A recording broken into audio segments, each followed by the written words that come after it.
Shalom, family. This is Grammy Yah. I know it's been a long time. I was sick, you guys. I don't know what I had. I don't know if it was the flu or whatever. But anyway, I am so much better now. But from time to time, you will hear me cough. And that's okay. But I just want to let you know that I am fine. And this morning when I woke up, I heard the voice. The voice said, can. The voice had to be the Most High. He said, can. He said, show my people how to can. I jumped up. I went straight to the freezer. And I just started pulling out chicken, you guys. I have so much chicken. I even have some turkey legs. I have so much chicken. So what I'm going to do today is I'm going to show you how to can. I'm going to show you how to can chicken. Whether you see me can or not, I'm going to break it down to its simplest form, as easy as I know how. So if you are new to canning and you want to can chicken, I'm going to show you how to can some chicken, and it's going to be very, very simple. But first thing I'm going to do is I'm going to wash my chicken. I'm going to get my chicken all cleaned up because sometimes there are feathers on it as well. But you still want to wash your chicken. I will be working with quart-size jars because I am working with some big pieces of chicken. So quart-size jars it will be today. And I will be using garlic powder, onion powder, some Himalayan sea salt or some pickling salt. There's both of them in here. And he said make it simple. And I'm just going to add just a little bit of this Mesquite marinade mix in it, just to give the chicken a Mesquite flavor. But I'm going to open this. I'm going to put it in the container. You don't have to do this. You don't have to do anything.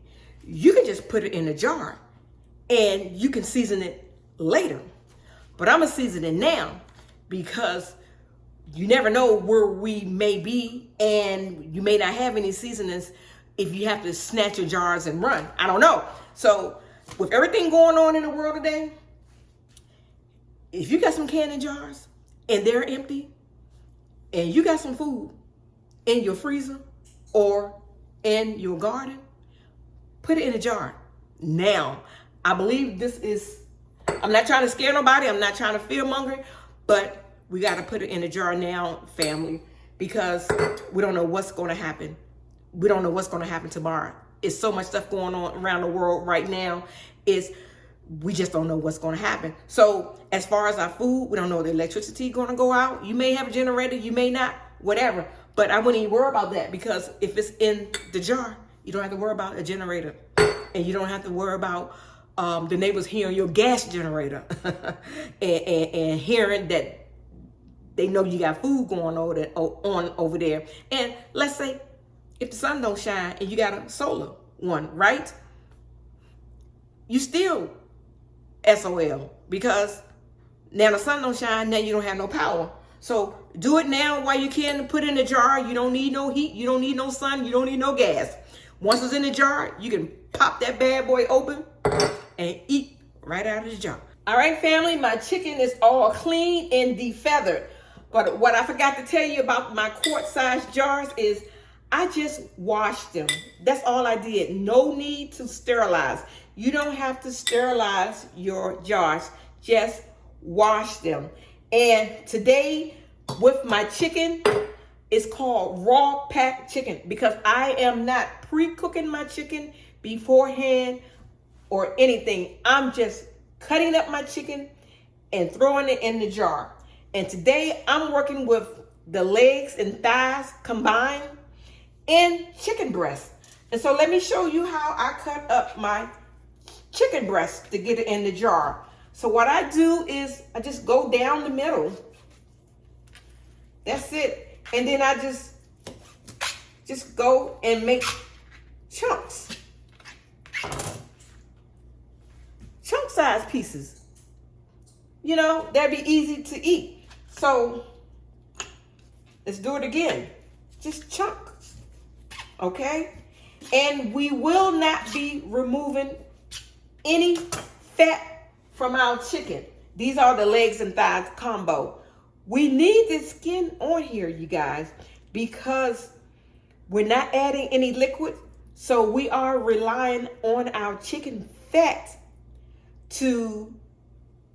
so we can get the liquid, okay? It will make its own liquid. No need to add anything. So today I am working with white meat and dark meat. And a lot of you probably don't know that you can combine your light meat and dark meat in the same jar. Yes, you can.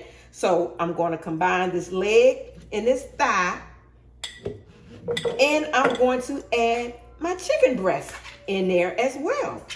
How cool is that? See, a lot of new canners don't know that you can mix chicken parts. Yeah. So if you only have breast, just go with all breast. If you only have legs, just go with all legs. But today I'm mixing light with dark, okay? And make sure that leg is not sticking up. And we're still looking for the 1-inch headspace. You want me to do another one? Okay, I'll do another one. Here's that thigh and leg combo. And I'm just going to drop my chicken breast down in here.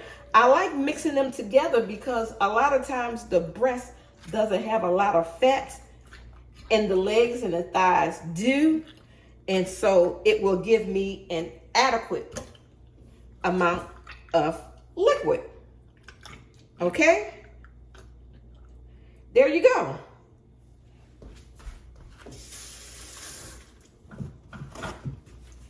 And now what I'm going to do is, remember the 1-inch headspace, make sure it's not over the 1-inch headspace, okay?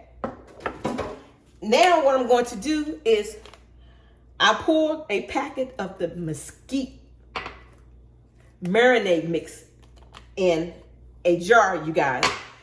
This Mesquite marinade mix, when you canning and you have a taste for your chicken, that tastes like it came off the grill, use this Mesquite.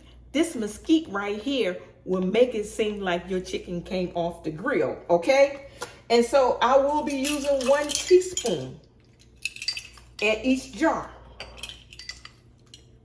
A teaspoon of the Mesquite, a teaspoon in that jar.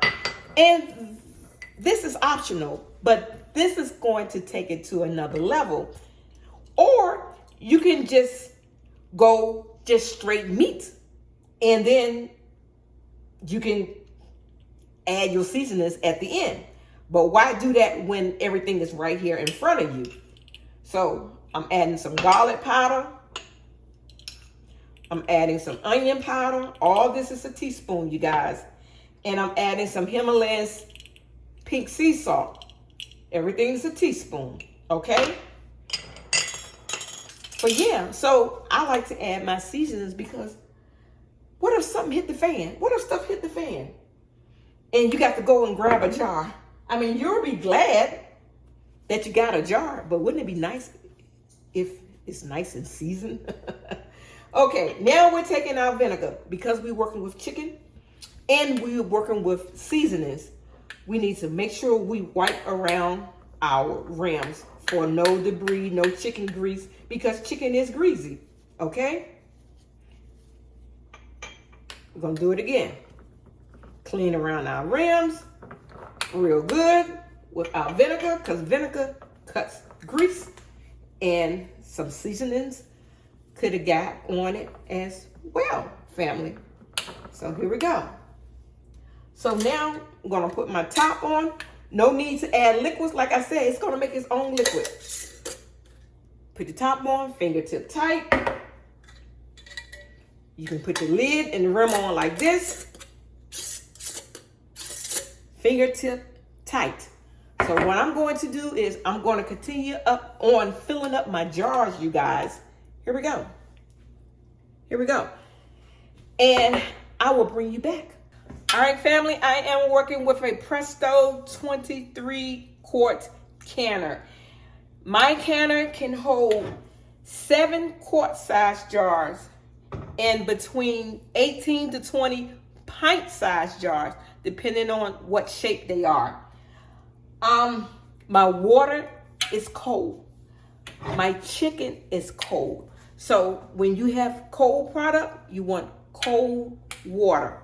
If everything has to be the same, if this chicken was hot, this water needs to be hot, okay?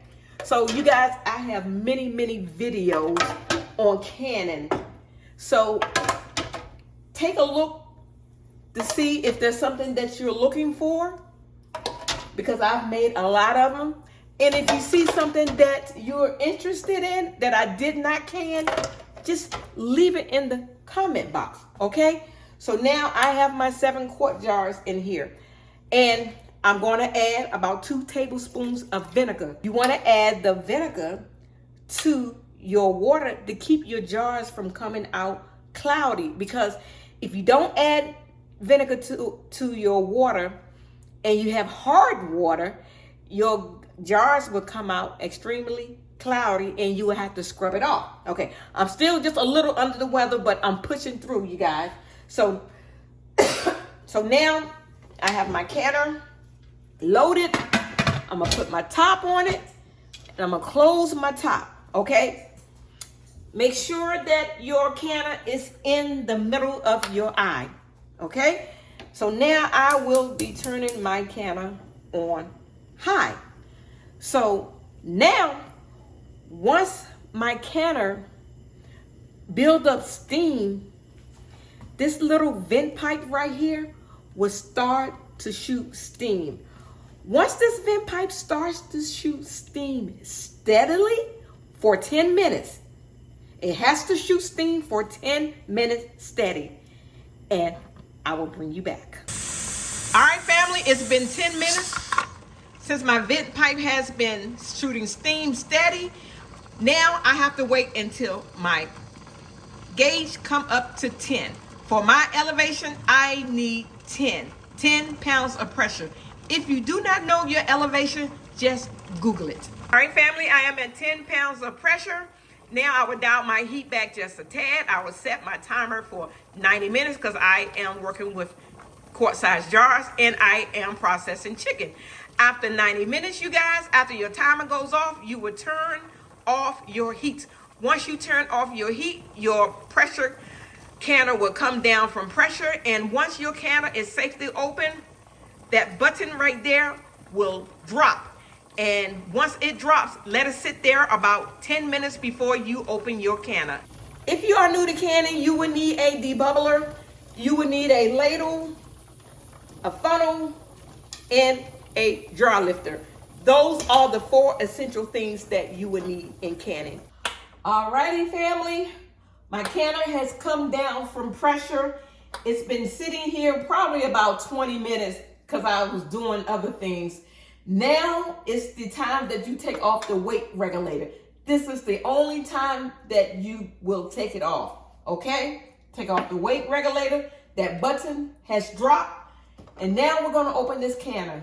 Even though it's been 20 minutes, this canner is still full of steam. So what I'm going to do is I'm going to unlock it and I'm going to lift it up and put it back down away from me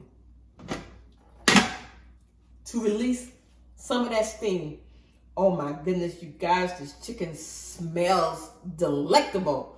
Okay, so now when I lift this top, I'm going to take it straight to the sink away from me.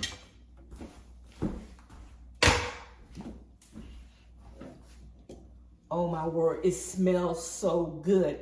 So I'm gonna take out a couple of them for you guys, because remember, I wanted you guys to see that it makes its own liquid. Let me just get me something to hold just in case if I drop it. It makes its own liquid. You see that? It gave me a full jar of liquid. And just imagine if I'd have added liquid. This would have been a mess. So you don't have to add any liquid. It makes its own juice. It smells so delicious. Voila. Here you go, 7 quart-sized jars of chicken, you guys.